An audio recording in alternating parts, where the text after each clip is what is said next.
No início dos anos 20, o Brasil e a General Motors ainda não se conheciam, mas já tinham muita coisa em comum. A principal delas estavam em plena ebulição. Com pouco mais de 10 anos, a General Motors, fundada em 1908 pelo comerciante americano de carros William Durant, um empreendedor como poucos na época, já havia incorporado importantes fabricantes de veículos e dominava mais da metade do mercado norte-americano em seu segmento.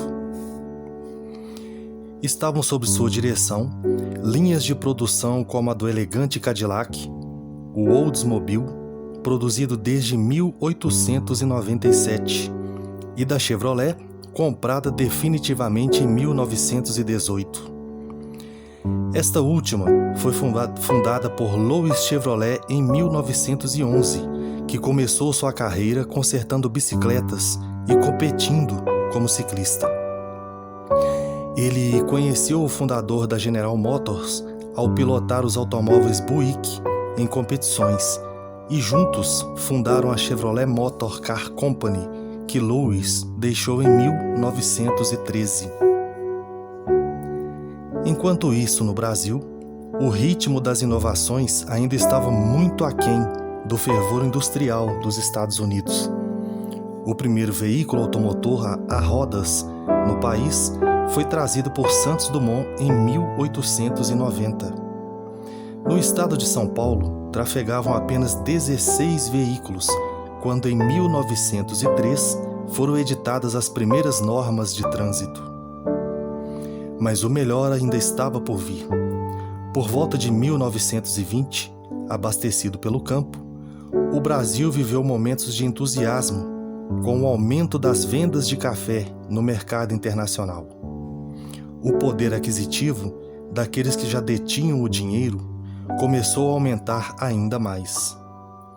Em 1923, já circulavam 30 mil veículos pelas ruas do país. O crescimento da frota coincidiu com o plano da General Motors de se internacionalizar. Após deter 7 linhas de veículos, além de peças, e de consolidar sua posição nos Estados Unidos, construiu uma fábrica em Copenhague, capital da Dinamarca, para atender aos países escandinavos como a Áustria, Alemanha e Rússia. No ano seguinte, foi para a Bélgica. Em 1918, chegou ao Canadá, a partir da compra da Chevrolet Motor Company, e em seguida adquiriu o controle da Opel na Alemanha.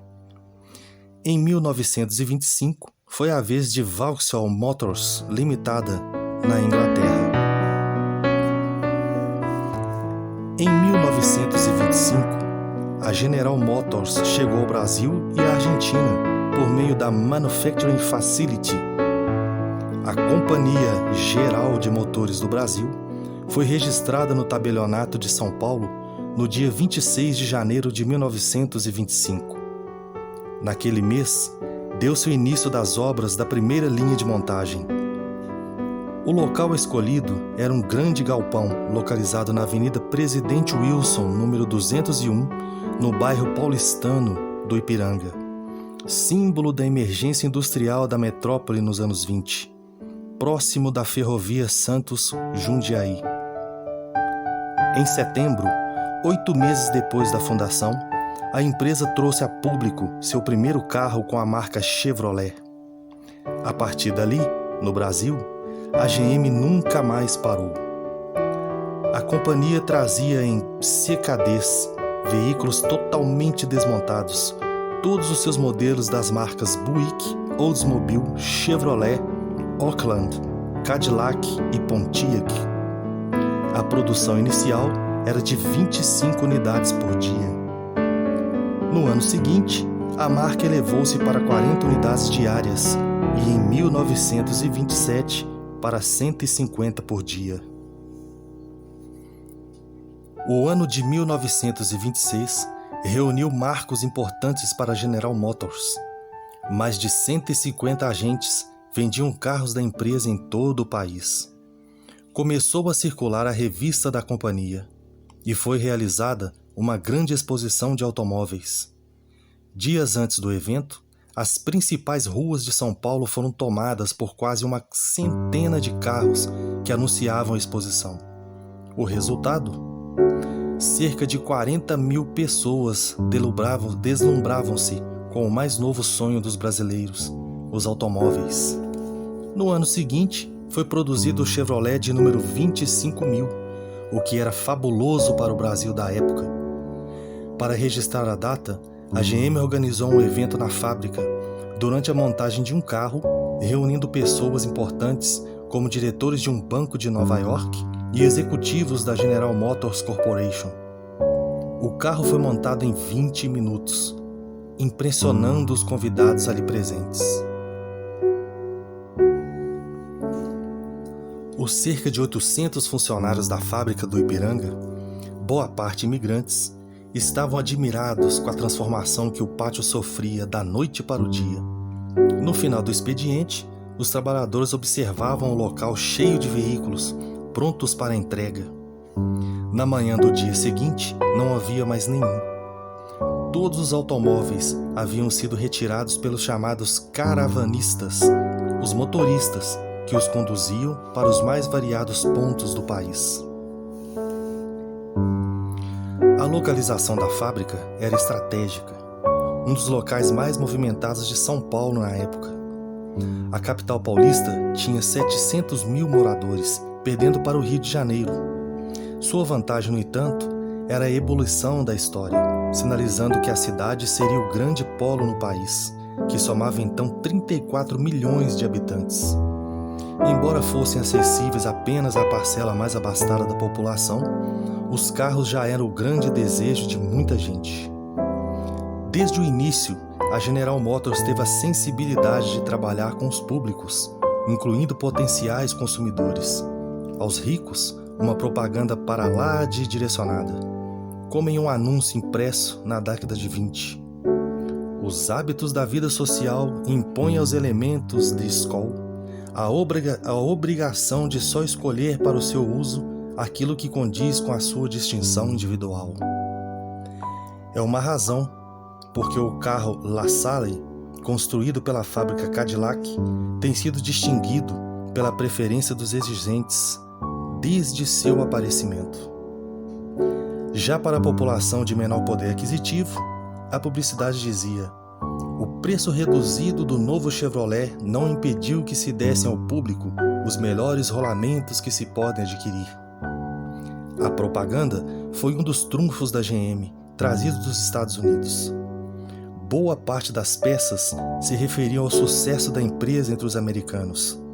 De Detroit, capital da velocidade e sede da GM, a paixão por carros foi transmitida por todo o mundo, inclusive para o Brasil. Em 1928, a empresa alcançou a marca de 50 mil veículos produzidos. A capacidade da fábrica do Ipiranga estava praticamente esgotada. Era preciso partir para um local mais espaçoso. Sim, a empresa e seus automóveis tinham sido muito bem recebidos pelos brasileiros. E era preciso crescer para atender a uma demanda cada vez maior. A rápida expansão da produção e das vendas levou a General Motors do Brasil a adquirir uma vasta área em São Caetano do Sul, considerada na época um subúrbio longínquo em relação à capital paulista. Em 24 de setembro de 1927, os tijolos começaram a ser assentados no local. 2 anos depois, em outubro de 1929, a fábrica já podia funcionar. No entanto, aquele ano foi um dos marcos negros da economia norte-americana. O crash, a quebra, das bolsas de Nova York e de Chicago. Os efeitos da crise tiveram repercussão mundial. No Brasil, as expansões de café reduziram-se drasticamente, ao mesmo tempo que houve extrema desvalorização do dólar. A GM do Brasil sofreu um impacto semelhante ao da GM dos Estados Unidos, Canadá e Europa. As vendas no Brasil despencaram de 17 mil unidades em 1929 para 4.051 em 1930 e 1.566 em 1932. Centenas dos seus 1.500 empregados perderam seus postos de trabalho. Quando tudo parecia perdido, um fato foi fundamental para que a empresa superasse aquele momento difícil. A Revolução Constitucionalista, que aconteceu em São Paulo, no dia 9 de julho de 1932, foi provocada pela insatisfação da população com o governo de Getúlio Vargas. Por conta da intensa mobilização dos 7 milhões de habitantes do estado de São Paulo, a General Motors do Brasil decidiu fechar as portas, temerosa do que pudesse acontecer com a produção diante do conflito. Para surpresa geral dos empregados, veio contra a ordem retomar as atividades imediatamente. Tal momento deu forças para a GM seguir seu caminho. A empresa decidiu diversificar a produção e investir na nacionalização dos veículos. Em 1933, a companhia retomou sua marcha para o crescimento de 1941, aumentando sempre a produção e a venda. A diversificação começou em duas frentes: no mercado de posição, com a venda de peças e acessórios usados para a montagem de seus veículos, e no segmento de transportes urbanos. A primeira carroceria de ônibus fabricada no Brasil foi produzida pela General Motors em 1934. A matéria-prima utilizada era madeira, abundante no país na época. Espécies como faveiro, ipê e peroba davam origem aos ônibus brasileiros na época. Como mais um teste para a força da General Motors no Brasil, o Brasil começou a sentir os efeitos da Segunda Guerra Mundial, deflagrada em 1939. Os fabricantes europeus de veículos tornaram-se fornecedores de material de uso bélico. No final de 1941, os Estados Unidos entraram no combate e sua indústria foi convocada para mobilizar-se aos esforços de guerra. Totalmente independente da importação de petróleo na época, o Brasil sofreu as consequências da interrupção de abastecimento. A gasolina foi racionada e milhares de veículos foram adaptados para uso de gasogênio, combustível alternativo derivado da queima de carvão, que piora o desempenho e reduz a vida útil dos motores. Na primeira metade da década de 40, São Paulo teve 20 mil veículos convertidos. Com a criação da Força Expedicionária Brasileira, as indústrias daqui tiveram suas atenções voltadas às necessidades da guerra e ficaram sob controle do governo. A fábrica da GM, assim como as de outros fabricantes, foi submetida ao comando militar e passou a montar veículos bélicos com componentes produzidos pela matriz norte-americana e fornecidos ao Brasil sob lei de empréstimo. O fim da Guerra Mundial foi o começo do terceiro plano de expansão da General Motors no Brasil. A economia nacional vivia um momento de euforia. O país ingressava de vez na era industrial e as vendas da empresa estavam a 1.000 por hora. Em 1949, teve início a ampliação da fábrica de São Caetano do Sul, com a criação de uma nova oficina de montagem com 2 linhas de produção, capacidade para até 15 veículos por hora. Em 1948, produziu o primeiro ônibus de aço totalmente montado no Brasil, utilizando matéria-prima de usina da Companhia Siderúrgica Nacional, em Volta Redonda. Pesava 1 tonelada a menos do que os veículos produzidos com madeira. O índice de nacionalização era de 89%. Seu lançamento foi um marco para a GM e para a indústria nacional. Foram fabricadas 300 unidades de 32 lugares cada. Vidros, assentos, pneus, baterias, assoalhos, tintas e guarnições também eram nacionais. Em 1953, mais uma vez pioneira, a General Motors do Brasil decidiu nacionalizar seus caminhões. Anunciou a aquisição de uma área de 1.634.008 metros quadrados em São José dos Campos, escolhidas após várias pesquisas feitas em São Paulo e no Rio de Janeiro. Prosseguindo com o investimento em infraestrutura, a companhia inaugurou em 10 de março de 1959 a sua segunda fábrica no Brasil, em São José dos Campos, com capacidade de produzir 50 mil veículos por ano. Era também a primeira fábrica de motores da marca na América do Sul. Além de motores, a nova unidade produzia peças para caminhões Chevrolet do Brasil, picapes e caminhonetes Chevrolet Amazonas. Para aprimorar a qualidade dos veículos e atender o mercado do consumidor, cada vez mais exigente, em 1972, a General Motors do Brasil adquiriu a Fazenda da Cruz Alta, com 11.272.000 metros quadrados, em Indaiatuba, para construir seu campo de provas.